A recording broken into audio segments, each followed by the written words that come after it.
So, welcome everybody. Thank you for being here. As those of you who were doing the philosophy course knew, we just really hated to have this little community come to an end. So, I offered to do a course on American poetry, which is something that I do, write American poetry, but also something that I taught for over 50 years.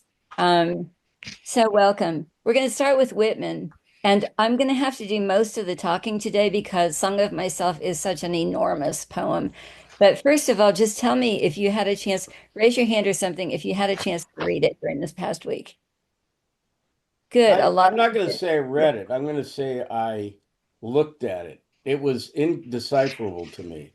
So I'm going to talk about Whitman's life, and then I'm going to talk some about I'm sorry, the poem. did you send something to us?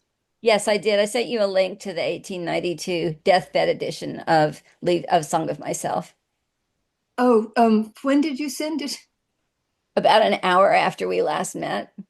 Oh, Lordy, Lordy, I don't think I got it, but that could have been in the window when the horrible email crisis It's in came. an Oh, email. It okay. isn't an Could email. somebody forward it to me? To LA Beckett at health.ucdavis.edu, not the evil. Oh, I probably sent it to the wrong address. Let me tell you guys right now what we want to talk about next week is a poem called Out of the Cradle Endlessly Rocking, which is by Whitman, and a poem called Crossing Brooklyn Ferry, also by Whitman. Will you send us links to that, Yes, I please? will, but in case somebody doesn't get the link, in case Okay. I goof up, you can always just email me and I can tell you. Will that Okay. still be in the deathbed edition? Yeah. Okay. Yeah, everything's in the deathbed edition. Yeah. Okay, so Whitman lived from 1819 to 1891, which is to say he lived during a century when the United States radically changed. It went from, he was born on Long Island, which was at that time a rural community with, apple trees and cows. And when he was 4 years old, the family moved to Brooklyn. And by the time he died, we were a lot closer to, an America that was highly developed, becoming much more industrialized, much more crowded, had been through the Civil War. There were massive, massive changes also in systems of belief during the 19th century. And all of this and so much more goes to inform Whitman's project as a poet. I'm going to argue that Song of Myself is the most important poem that the United States has yet produced, partly because it's so central to all those thoughts, all those transformations, all that development, and then to the incredibly ambitious attempt on the part of one poet to take that all into account and to find a way of kind of moving forward into this new world with, buoyancy and confidence. So he was born on Long Island. As I said, he was raised from the age of 4 in Brooklyn. His father was a carpenter. His father was not a very successful carpenter. So the family was, definitely working class. His mother came from a Quaker background. Whitman was very close to his mother, much less so to his father. There were numerous children in the family. Whitman was the genius. He had a couple of siblings who were pretty normal, kind, responsible people. He also had a severely mentally afflicted brother. So when he refers in Song of Myself to the person who's sent to the lunatic asylum, he's referring to his own brother. He had a sister who was a prostitute. There was some difficulty in the family. Whitman's own formal schooling ended at age 11. He Hmm. became briefly an unsuccessful teacher. He didn't want to be, paddling his students. And then he became a journalist for the Brooklyn Eagle. But that only lasted for a couple of years because his politics were different from those of the Brooklyn Eagle. He traveled to New Orleans. And now I'm going to talk a little bit about Whitman's kind of self-created persona. The legend went out that while in New Orleans, he had an affair with an octoroon and fathered children. This is probably not true. It's definitely never been proven. But later in his life, I mean, Whitman was not so closeted as a gay man. And later in his life, he wanted to insist that, he was a very brawny father of many children. Okay, so this is one of the I think really kind of wonderful examples of him creating a Walt Whitman for the ages, you know. So later, so he came back between 1848 and 1855 back in Brooklyn. There's not very much known about him. He was doing carpentry jobs. He was doing some writing. He wrote a temperance novel. He wrote a bunch of very conventional poems and so on. And he was reading. And especially, he was reading Ralph Waldo Emerson, and especially among Emerson's essays, the essay The Poet, which is worth reading if you haven't. There, Emerson is calling for a poet equal to the vast, varied grandeur of these United States. And he says, I look in vain for a poet equal to describing, you know, the vast continent, the trades of men, the lives of the people here, all the variation, all the richness, and so on. And he says, as I said, I look in vain for the poet whom I describe. On July 4th, very important day, 1855, Whitman published at his own expense the first edition of Leaves of Grass. And this, to me, is one of the coolest publication stories in the history of American poetry. It was a little slim volume with only 12 poems. It did not have an author's name on the title page. It had a picture of Whitman on the inside cover, or maybe it was on the outside cover.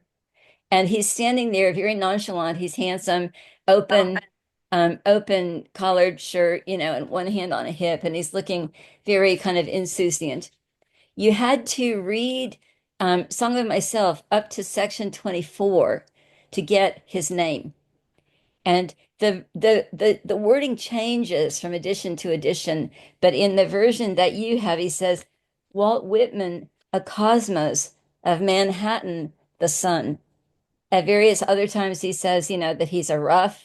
He says he's an American, a cosmos. He keeps using that word, a cosmos, which is a word that's really worth thinking about when you think about this poem.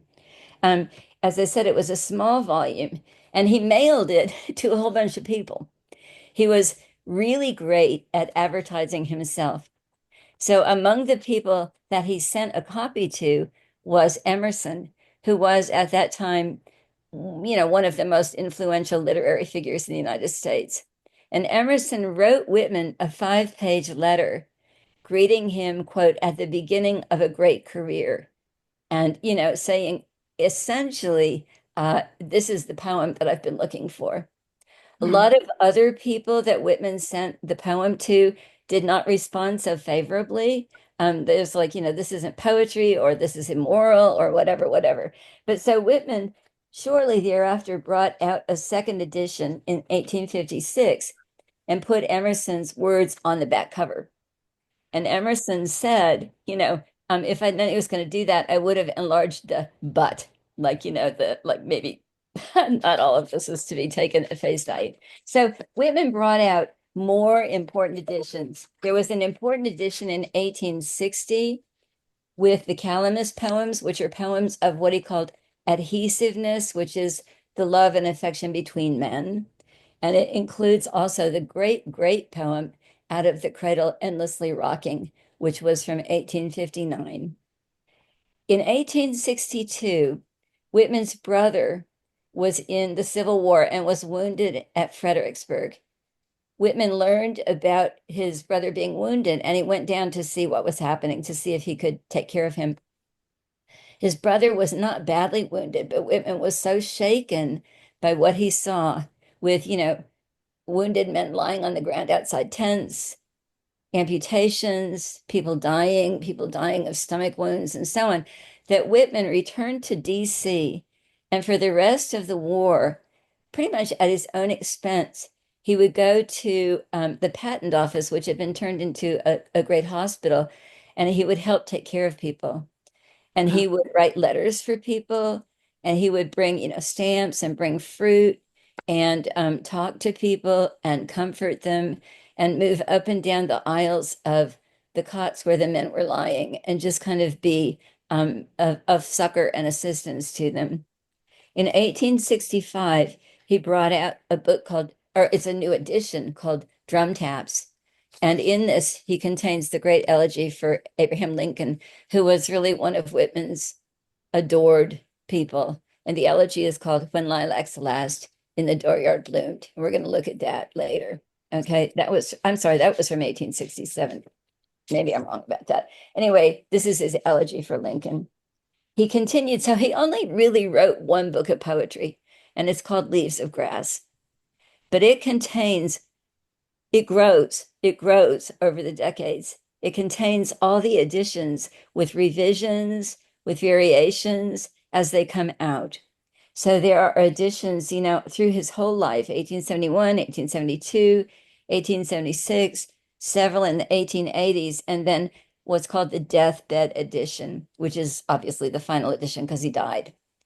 But the point is that he thought of this as, in a sense, one growing poem. He said he didn't want to finish until death.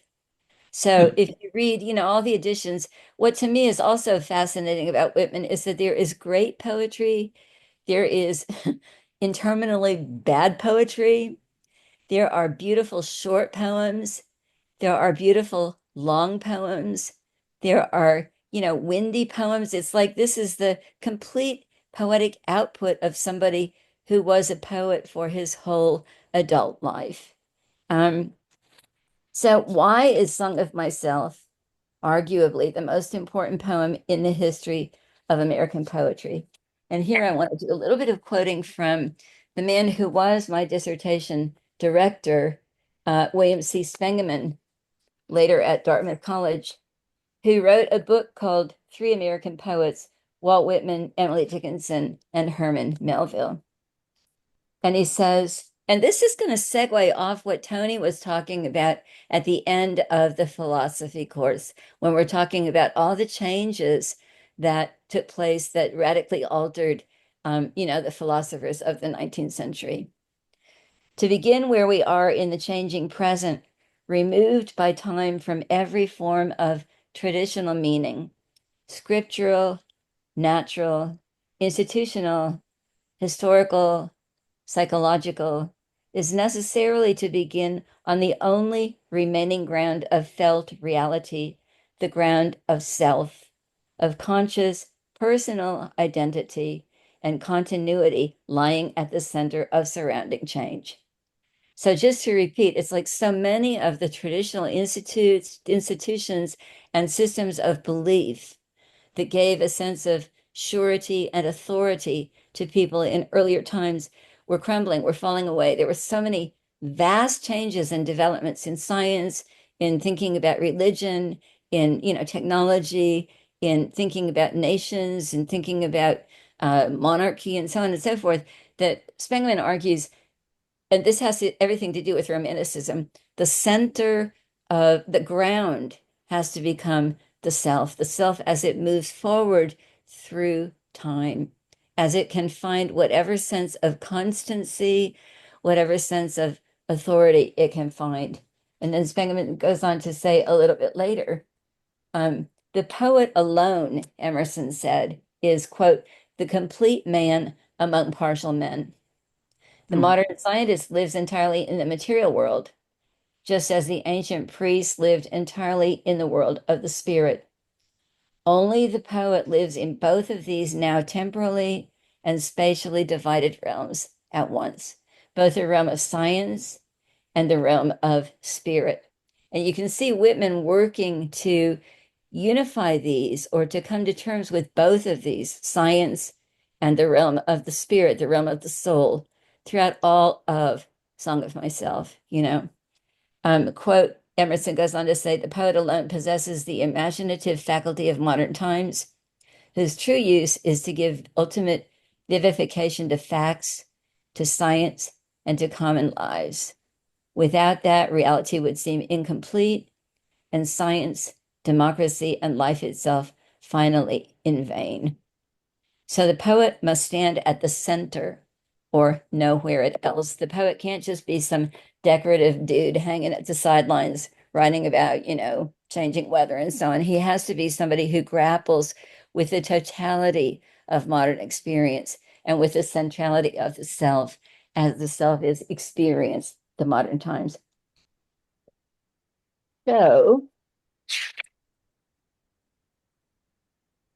okay, yes, so the segue from the philosophy course having to do with science, having to do with democracy, having to do with the centrality of time, the city. Whitman is one of the great poets of the city. And this is also something that became increasingly important in the 19th century. Baudelaire is another, Charles Baudelaire in France is another great poet of the city. And T.S. Eliot writes about this, the fact that you can't just have poetry seeking to escape the confusion or the squalor or the messiness of the city. The poem has to tackle the city. Whitman tackles Americanness. What is it to be in the 19th century American, not British? What is it to be this this this member of a new country, a little d democracy? And really importantly, and it got him in a whole host of trouble, Whitman tackles sexuality. Urge and urge and urge, always the procreant urge of the world. Because in a world without, fixed and eternal truths, what you have is the world of time, the world of creation, the world of change. And that is to say, the world of the body, both the body of nature and the body of us, our own bodies. So Whitman is a great poet of the body. And that lost him a job at one point. It had, some people are becoming very shocked by his discussion of various parts of his own body. Scent of the armpits finer than prayer. And you're like, whoa. So Song of Myself, just to talk about the kind of poem that Song of Myself is, it explodes a lot of long-held conventions for poetry. It goes back to earlier sort of bardic or biblical rhythms. It also goes to the rhythms of operatic aria. Whitman loved the opera, and he would go very often to the opera. It explodes conventions of meter and rhyme. And you think about Shakespeare and you think about people coming up through even to the present time, but you think about all these conventions for meter and rhyme, a regular pattern of stressed and unstressed syllables, different variations, and then a regular pattern of rhyming stanzas. Whitman instead writes free verse. Free verse is unrhymed, unmetrical poetry. He bases his poems not on well, yes, they are based on the line, but the line is based on the sentence. So he's working with, pretty close to very often natural speech rhythms. He's using free verse. His lines get very long. They carry over, they unfold. You're seeing the act of thought moving forward. You're not seeing something that the guy decided ahead of time. You're seeing him thinking his way forward through the poem, and it changes and it flows, But it's got to have shape. It can't just be, he refers to his barbaric yawp at the end of the poem, but it's not all just barbaric yawp, So what gives it shape? Repetition, lots and lots of repetition with variation. And repetition with variation, I think, is really right at the center of all forms of art. You've got to have repetition to offer some sense of grounding to the viewer and the creator, but you've got to have variation or it's just going to be dead. So there's a lot of repetition, a lot of variation. There's anaphora. You'll notice that he writes these huge long catalogs, which to me are just astonishing. He writes these huge catalogs, and very often they'll begin line after line after line with the same word, the, or when, or over. This gives, a sense of organic unity and continuity. It holds groups of the poem together, and that's something to think about. And then there's also always a kind of bodily movement of flow and return, flow and return. One of Whitman's central beloved things and also beloved images is the ocean. And you'll see that in Out of the Cradle Endlessly Rocking. The cradle endlessly rocking is Whitman's metaphor for life itself. And so you get this movement through Song of Myself, moving forward and then coming back, and then launching out even bigger and then coming back, and then launching out even bigger and coming back, you know. So, I mean, this is a poem they have to read more than once. You got to read it a bunch of times. And then when it becomes really familiar, you can see that really almost all of it is kind of supremely beautiful. Language. Whitman at one point referred to Leaves of Grass as, quote, he said, sometimes I think of it as nothing but a language experiment. And when I first read that, I was like, what the heck? But if you think about the way he uses language, number one, he's got slang, he's got words like blab, you know. Number two, he's got coinages like, oh, camarado, you know. He's got coinages, he makes up words, he uses foreign words, he uses common usages. He uses something that the poet William Carlos Williams later talks a lot about, American English rather than British English. And this is one of the central kind of artistic projects for American writers is what is your language going to sound like? You know, are you just going to copy King's English? Are you going to write something that's different? Whitman has an extraordinary genius as far as imagery. The image is always based on the senses. Galway Kinnell says, you know, the body makes love possible. Imagery is always based on the senses.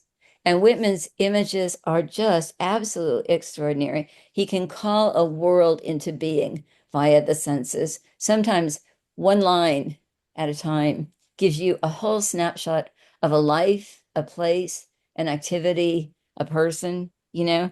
The overall form of the poem as well, eventually he organized it into 52 sections, which of course makes us think about the cycle of the year. Thoreau did that too. I mean, Thoreau didn't organize it into 52 sections, but he made Walden into the course of 1 year. And this is to give a sense of completeness, formal completeness to the work of art. And then two words that are important throughout the poem, pride and sympathy. And this is a way to think about how the poem fits together, how it keeps moving back and forth. Pride is the me, myself, apart I stand. Viewing, looking at the world. Sympathy is this ability he has to merge out into the world, to move into the world, to take all other beings unto himself, you know. And then the other thing is this gradually, I mean, Whitman was born Walter Whitman. He named himself Walt. He named himself a Cosmos, one of the roughs, an American. And he creates this persona, which is very rugged, very noticed, very, very noticeable throughout the whole course of the poem. So I want to just kind of start looking at the poem, and there's not going to be time. I could talk to you for about 85 hours about this poem and just read you all my favorite parts. But I'm going to read you a little bit, and we're going to just talk about it. So he opens up in the deathbed edition, and this is different from the first edition. It grows. The first edition just says, I celebrate myself. He adds, and sing myself. So what is it to sing yourself? I celebrate myself. This is all about celebrating myself. But I sing myself. Sing becomes an active verb. I sing the song of myself. I sing myself into being. I sing, and as I sing, I become what I become. And what I assume, you shall assume. And assume is a really important word there. It both means what I take for granted, but also what I put on, like to assume a costume, to assume garb, or to assume even priestly raiment. And so look at how by line 2 of the poem, he's not just saying, this is all about me, I'm so cool. He's saying, I want you to do the same thing that I'm doing for yourself, that I'm doing for myself, for every atom belonging to me, as good belongs to you. I loaf. Now, another really important word, I loaf. Not, I go to work every morning, work hard. I hang out. And Whitman did a lot of hanging out. He liked to ride the trolleys. He liked to go to the opera. He liked to kind of lie around. He liked to, talk to strangers. He liked to hang out in bars. He just liked to live, especially around Brooklyn, and to just kind of be and invite my soul. So the soul shows up when one can loaf, right? When one can let go of this feeling of what Wordsworth says, getting and spending, hurrying all the time. I lean and loaf at my ease, observing a spear of summer grass. This book, the whole thing is called Leaves of Grass. What is more common than grass? What is more prolific than grass? So for Whitman, every poem is like a leaf of grass. It grows up naturally from the soil of the body, from the soil of the ground.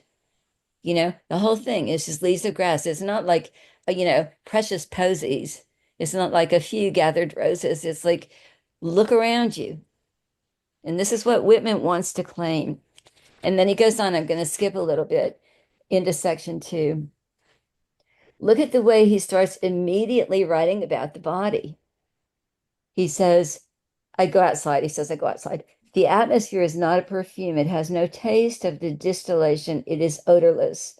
It is from my mouth forever. I am in love with it.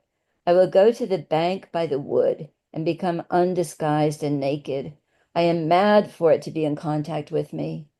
Now look at this imagery. The smoke of my own breath echoes, ripples, buzzed, whispers, love root, silk thread, crotch and vine. And you're like, whoa, baby, this is Victorian America. We're in the middle of celebrating the body, my respiration and inspiration, the beating of my heart, the passing of blood and air through my lungs. And this is to me just absolutely gorgeous.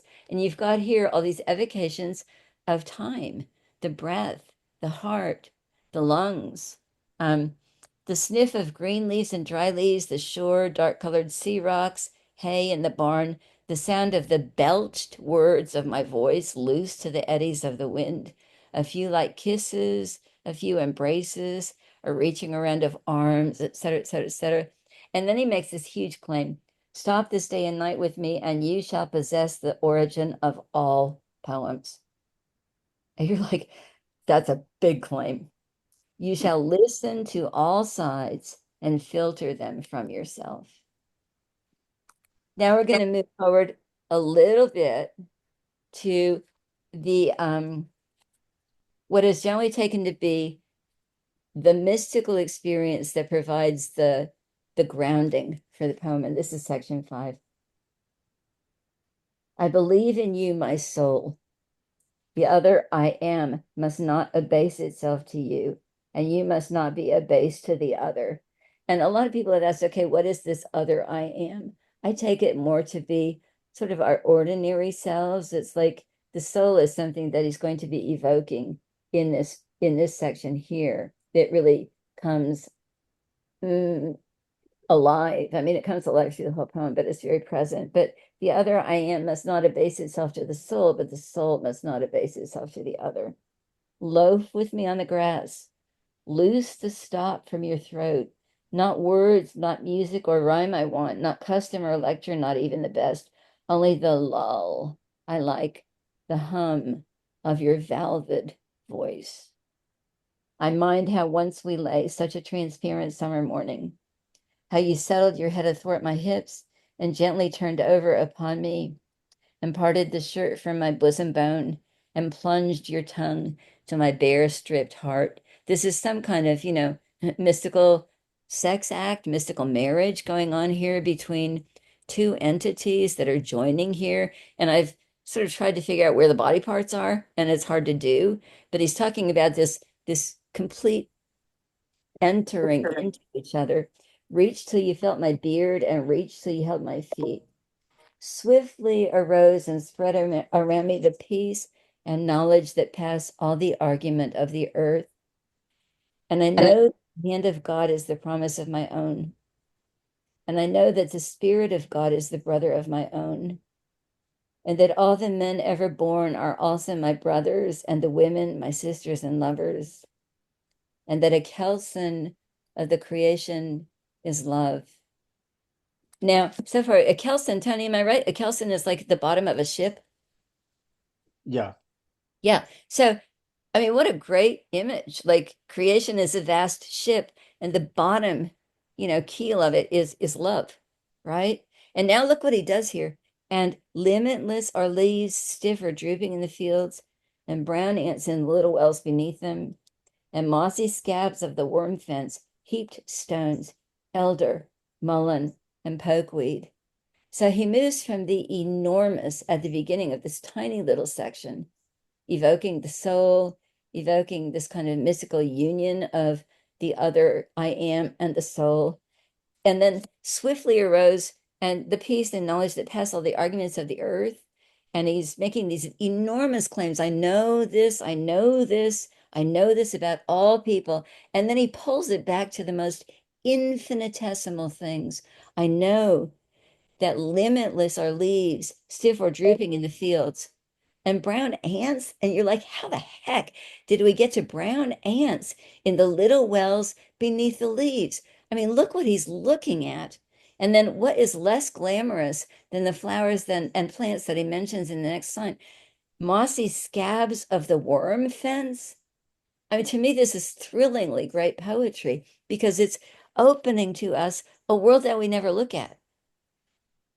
Heaped stones, elder, mullein, and pokeweed, And again, he's claiming for poetry. He's calling back from the kind of trite tropes of poetry, the roses and the falling petals and the drooping leaves. He's calling it back to the ordinary, very, very earthy, unglamorous things of our actual physical experience.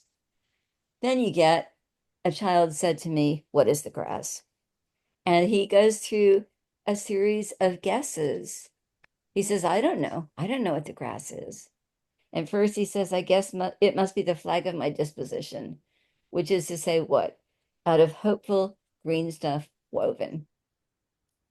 Or I guess it is the handkerchief of the Lord, which always reminds me of the handkerchief in Othello, that's dropped. It's like, is designedly dropped. And so we look at the grass and we say, who made this grass? Well, it must be God. Or I guess it's a child. It's the produced babe of the vegetation. Or I guess it is a uniform hieroglyphic. And here you get this radical little d democracy, um, you know, growing among Black folks as among white.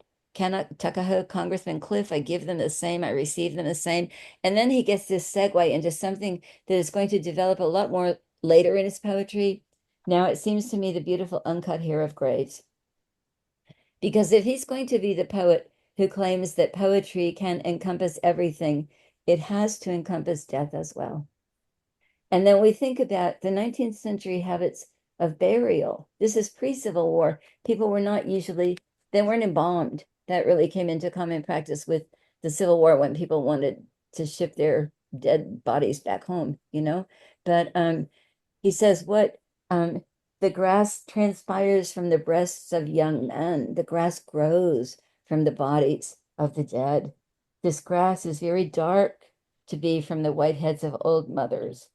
And he says, dark to come from under the faint red roofs of mouths. I wish I could translate the hints about the dead. What is it to be dead? They are alive and well somewhere. Which is to say, this is to me radical eco poetry. It's he's not saying they've gone to heaven. He's saying, life again with this flow, with this transformation continues. Thomas Hardy wrote a great poem called Transformations that talks about bosomed here at the root of this tree is a man my grandfather knew, bosomed here. Okay. And Whitman says all goes onward and outward, nothing collapses. And to die is different from what anyone supposes and luckier. Now we're going to have to do some zooming. I mean, not zooming, we're zooming already, but zooming through the poem because I want to point out some other wonderful kind of parts to you. Look at section 8, just for these single lines. He starts writing almost like little tiny short stories.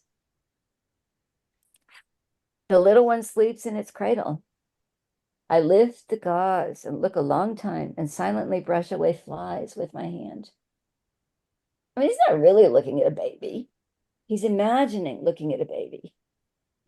The youngster and the red-faced girl turn aside up the bushy hill. I peeringly view them from the top. The suicide. So we've gone from birth to sex to death. The suicide sprawls on the bloody floor of the bedroom. I witness the corpse with its dabbled hair. I note where the pistol has fallen. And then you get these one-liners that are so extraordinary. The blab of the pave. No poet before Whitman wrote poetry like the blab of the pave. You're like, whoa. Tires of carts, slough of boot soles, talk of the promenaders. City life, city life. The heavy omnibus, the driver with his interrogating thumb, the clank of the shod horses on the granite floor, the snow sleighs, and you look line by line by line, what exclamations of women taken suddenly who hurry home, give birth to babes, women just projecting himself outward into the life of the city. I mind them, or the show or resonance of them. I come and I depart. And then he starts talking more kind of like longer short stories. The short story about the trapper, the hunter, the runaway slave, great compassion for the runaway slave, remembering helping him. And then this great section about the most fully realized woman in the poem, section 11, 28 young men bathed by the shore, 28 young men, and also friendly, 28 years of womanly life, and also lonesome. She owns the fine house by the rise of the banks. She hides handsome and richly dressed aft the blinds of the window. And she's peering at these men, she's spying on them. And then she imagines going down to join them. So look at what's going on here. Whitman is making up somebody. He's spying on this made up woman. She's spying on the men. She imagines going down to join them and caress them and swim with them. The young men float on their backs, their white bellies bulge to the sun. They do not ask who sees as fast to them. They do not know who puffs and declines with pendant and bending arch. They do not think whom they souse with spray.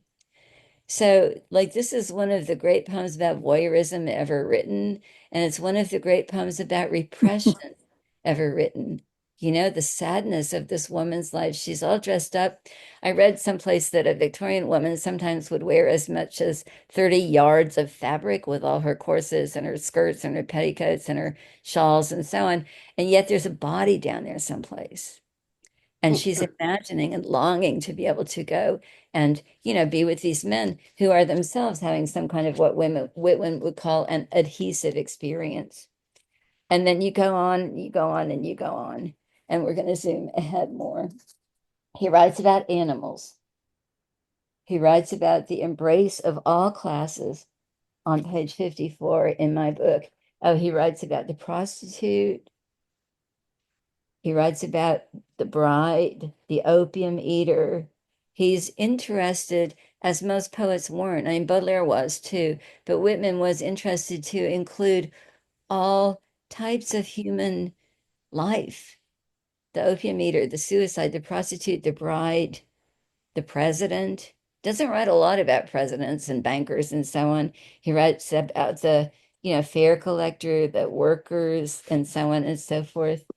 And he says, and of these, one and all, I weave the song of myself. And then you have what I think is a really important line, the first line of section 19. This is the meal equally set, this the meat for natural hunger. To me, this reminds me of communion, And so what he's saying is what the poem is the meal equally set. The poem is the bread and the wine for natural hunger.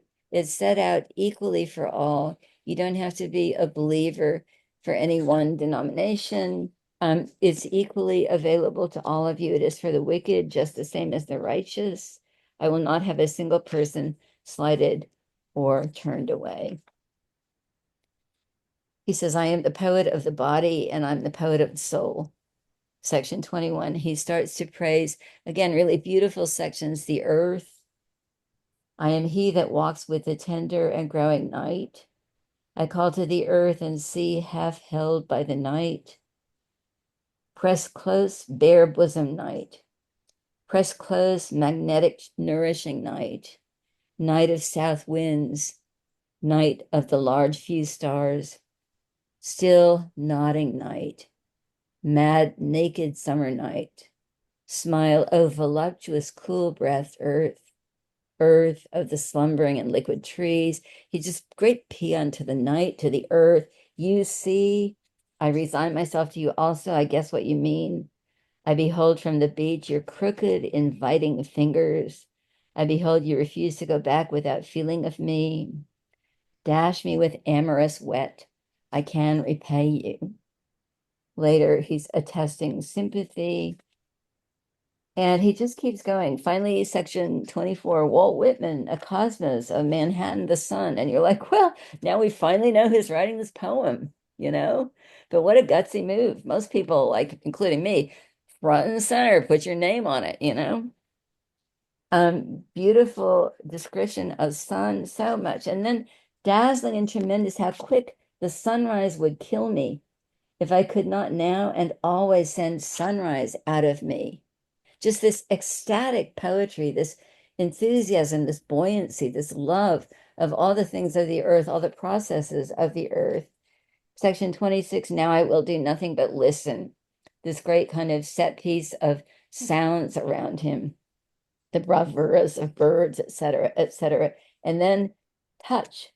Is this then a touch, quivering me to a new identity? And that gets a little bit dangerous for him. That gets too intense, too extreme. You villain touch, what are you doing? My breath is tight in its throat. Unclench your floodgates, you are too much for me. And then he has to pull back a little bit. And so he does turn back. But then in section 33, this trips me out. So I love Faulkner. Faulkner can write sentences that are like, 2.5 pages long. Whitman in section 33 has this great catalog, one line at a time, space and time. And this is as big as the poem ever gets. Now I see it as true. What I guessed when I loafed on the grass, what I guessed while I lay alone in my bed, and again as I walked the beach under the paling stars of the morning. My ties and ballast leave me. My elbows rest in sea gaps. I skirt sierras. My palms cover continents. I am afoot with my vision. My mom said once when she was little, her favorite wish was that she would have 7-league boots. So Whitman is having like 1,000-league boots here. And line by line by line, he's naming things. Where the panther walks to and fro, where the rattlesnake suns his flabby length, where the alligator in his tough pimples, where the black bear over the great growing sugar, over the sharp peak farmhouse. This is just worth reading over and over and over to see where this man's imagination and power of extension, creative extension, can take him. I mean, sometimes I find it really hard to write a 5-line poem with like one image in it. And this guy just doesn't stop. Where the steamship trails hindways, where the fin of the shark, where the half-burned brig, where shells grow to a slimy deck, on and on, under, upon, at, where, going on and on, page after page after page, like so many pages. Good Lord. Yeah, we're still in the same section. Then it starts again turning into more like narrative bits, narrative anecdotes. He says, he tells a story of a shipwreck. I understand the large hearts of heroes. He's talking about a shipwreck.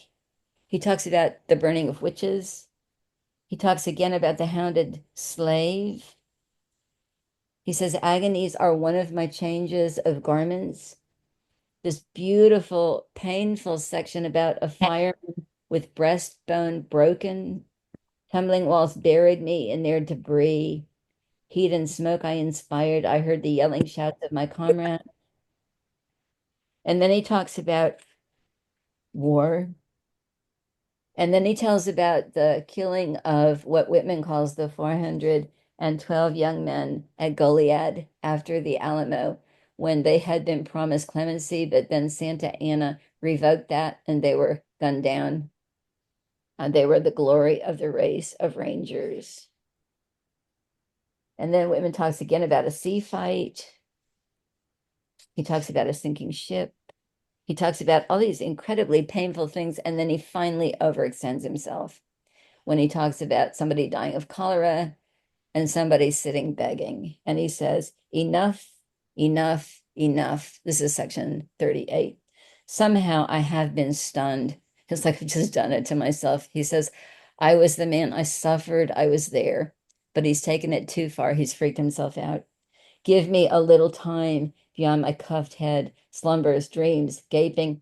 I discover myself on the verge of a usual mistake. And the usual mistake is to extend sympathy so far that you forget this ability also to affirm pride, to affirm the centrality of one's own self, one's own grounding. I remember now, and he says, I troop forward replenished with supreme power. So the rest of the sections, I think, to me, get a little bit, Peter used the word gassy. They get a little bit gassy to me until sort of toward the end, because he's wanting to make these huge claims about absolutely everything. He says, all the religions of the world were good for their time, but he's implying that time is past. Again, it's time for the poet. It's time for, he says, I just do not despise you priests all time the world over. My faith is the greatest of faiths and the least of faiths. This faith in poetry, this faith in democracy. It is time to explain myself. And then I'm going to scoot just a little bit toward the end, because after he has been making these enormous claims, he wants to set the poem forward through time, through the future, into the future. This poem is not done. It's not done because it lives in us. It lives in time. I tramp a perpetual journey. Come listen, all. My signs are a rainproof coat, good shoes, and a staff cut from the woods. No friend of mine takes his ease in my chair. I have no chair, no church, no philosophy. I lead no man to a dinner table, library exchange, but each man and each woman of you I lead upon a knoll, my left hand hooking you around the waist, my right hand pointing to landscapes of continents and the public road. Off we go. And then he says, not I, not anyone else can travel that road for you. You must travel it for yourself. This is kind of, again, to return that central tenet of Romanticism is that systems of authority cannot tell you what to do. Other people cannot dictate to you how you should live or what you should believe. You must discover that for yourself. It is not far, it is within reach. You've been on it since you were born and didn't know it. It's everywhere, right? So it's already within you. It's just that you need to affirm it. What I affirm, you shall affirm. What I assume, you shall assume. We're back to the beginning. And then the very, very beautiful diminuendo of the last couple sections that I want to read to you. Section 51, he's rounding out the poem. It's not ending per se. It's not like, okay, there I've said everything, but it's got to stop. The past and present wilt. I have filled them, emptied them, and proceed to fill my next fold of the future. Listener up there, what have you to confide to me? Look in my face while I snuff the sidle of evening. Great, great language. Talk honestly, no one else hears you, and I stay only a minute longer. Do I contradict myself? Very well, then I contradict myself. I am large. I contain multitudes. I concentrate toward them that are nigh. I wait on the door slab. Who has done his day's work? Who will soonest be through with his supper? Who wishes to walk with me? Will you speak before I'm gone? Will you prove already too late? The spotted hawk swoops by and accuses me. He complains of my gab and my loitering. I too am not a bit tamed. I too am untranslatable. I sound my barbaric yawp over the roofs of the world. The last scud of day holds back for me. It flings my likeness after the rest, and true as any on the shadowed wilds. It coaxes me to the vapor and the dusk. I depart as air. I shake my white locks at the runaway sun. I effuse my flesh in eddies and drift it in lacy jags. I bequeath myself to the dirt to grow from the grass I love. If you want me again, look for me under your boot soles. You will hardly know who I am or what I mean, but I shall be good health to you nevertheless, and filter and fiber your blood. Failing to fetch me at first, keep encouraged. Missing me one place, search another. I stop somewhere waiting for you. So that is a poem that I dearly love. I don't think it's perfect. I don't think Whitman is a perfect poet. I think that, like all the greatest poets, he wrote a lot of bad stuff. But I think this is just a superb poem.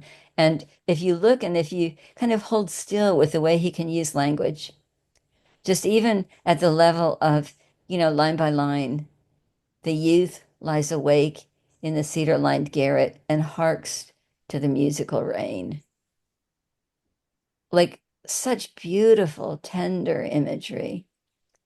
And such crazy, a barbaric yawp and a snuff, the sidle of evening, like that. It's like such enthusiasm, such love for the physical world, such love for his own body, for the bodies of other people, for the tiniest little plants, for the sea, for the sun, for life, for death, for babies, for sex.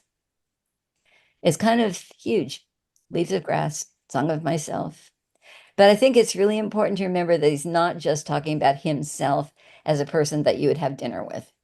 He's talking about this role that he has assumed as the poet and that he says we also share in. So any quick comments or questions?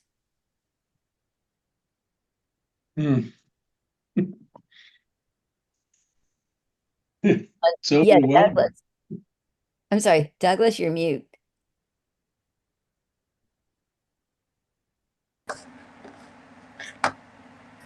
Yeah, I really enjoyed it. I had only got up to section 36, but it was pretty great. It's I've always loved Whitman, and but this is the first time I've really read that whole or most of that poem. Yeah. Yeah. I read it 3 times in the last week, and it's just enormous. But it's like it really is true that it works like waves. And if you can read it enough times so that you become familiar with And there are the whole, things that in it that we just don't even. you don't even notice. Yeah. I think he's Frozen. frozen. No, I'm here. I'm here. Well, but Am I here? we weren't hearing you. Oh, it's because I heard Anne talking, so I stopped. Oh, I'm sorry. But it's okay.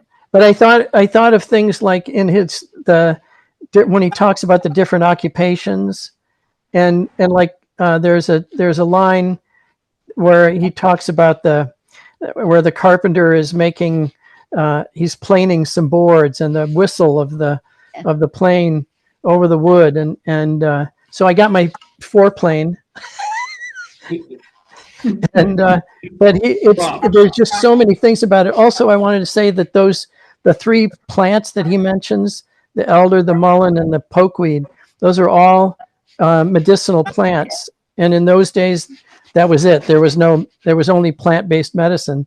Yeah. And like I make a tincture out of mullein root for lower back pain. I mean, it's just like those are the things that were available, and he mentions them. Yeah. And there's just so many. It's like a world that we can barely imagine. Yeah, it's true. It's And true. yeah, thank you so much for that reading. That was dynamite. I really love this poem. I really do. Um, And yes. and I say it's Meredith. I've been studying Shakespeare for the last 15 years or so with a group of friends. And I would say he's our Shakespeare. Just Yeah. as in Shakespeare, you can find everything Yeah. about humanity, you can. I think you can probably do the same with Whitman. He's just the American version. Thank Yeah. God we have a genius like this, you know, because at first Americans just adopted Shakespeare as their own because we didn't have anything like Whitman right away. It took a Well, while for him to come about. yeah, I definitely think Shakespeare's worth adopting too. But yeah, I mean, there's a whole lot in Whitman, you know. He's hugely expansive. He also wrote some really beautiful prose narratives. He wrote a really beautiful prose narrative about the Civil War. But this loose baggy monster, Leaves of Grass, it just kept growing and growing and growing all the way up until, you know, really close to the end of his life, you know. Yeah. Yeah, great. Well, thanks everybody for being here. Yeah, Laurel. I think I really appreciated especially your reading. I've read it before, but a long, long time ago. And having it read out loud, it has the quality of a sort of chant. Hmm. And I think the thing that strikes me as most remarkable is his sort of radical equality of everythingness. It's a sort of um, theism, if you will, that he sees, he finds God or something, a worship of everyone and everything Hmm. that comes through. There's a religious quality about it, Oh, absolutely. and I'm Absolutely. Quaker. I find that sort of a Quakerly almost religious quality, which is unsurprising, I guess, given. But Mhm. the I love the part where he says that I might not tell everybody, I'll tell you. And he kind of calls us into it again and again and again and says, keep looking, look at the people around you, look at the everything from small to large. Yeah. That Yeah. call, that kind of it's very moving. I think you're right that it bears many times being read. I did find your email finally, but everything, because of the trashing of my email by the health system, everything either comes through twice or not at all. Yeah. and and so it had gotten buried in the twice part. Right. But yeah, but it's Yeah, very. Yeah, I loved it too. I thought it was, I love the musicality of it. I love the sensuality of it. And I found, the fact that he sort of was, rejecting sort of the rational thought process and just going for direct experience of everything. And it just has a sense of abundance and embracing of everything, which is, I thought was really, really inspiring. I really Yeah. enjoyed it. He was really a character. Peter, would you tell the story about Ian Gilchrist? No, it's okay. Is it? You. Okay, well, I mean, Whitman had his fans. He was not popular at first in the United States because he shocked most people who even would read poetry, you know. And it's like at one point, I can't remember which famous poet received a copy of the first edition and tossed it in the fire because he didn't want his wife and daughters to read it because it was so, quote, filthy, you know. And at one point, he had a job with the Treasury Department and he got fired because his boss didn't like all this talking about private parts and so on in his poetry, you know. But he did have great fan clubs in England, um, and they possessed a lock of his hair, which I think is quite lovable. This was a bunch of guys. And he also, at one point, the widow of a biographer of William Blake moved to the United States because she thought that she was the woman whom he had been calling for in some of his poems.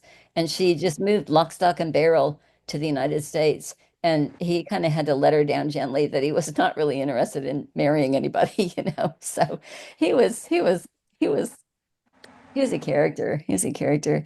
He had a stroke in the 1870s, I believe, and went to live with his brother and was had people, you know, taking his conversation down, kind of like Boswell and Johnson, people recording his conversations and so on. He became known as the Good Gray poet and was often photographed, became very, very famous toward the end of his life and is buried in a massive stone mausoleum in Camden. Yeah, Douglas, you're mute again. Yeah, I kind of lucked out about a year ago and found a copy of Leaves of Grass with Edward Weston's photographs. Wow. Yeah, Yeah, I have yeah, that. yeah. And if anybody runs across it, if they're into Whitman, that's you should definitely pick it up. But it's a beautiful book because I love Weston's photographs also. So that was a double win. Yeah, Peter said he owns it too. Yeah. Well, thanks everybody. And next week we will talk about what Peter and I agree are two of Whitman's um, three greatest poems. Song of Myself is one, Out of the Cradle is one, and Crossing Brooklyn Ferry. And they're very different from each other, but they both have this, they're both much shorter, but they both have this same kind of embrace and expansiveness in their different ways. So again, thank you for coming. Thank you. It was totally fun. Thank you. Totally wonderful. Thank you Thank so you, much, Anne. Anne. Thank you, Anne. Thank you, Look, Anne. look forward to next Thank you, week. Anne. That was wonderful. Great. Bye.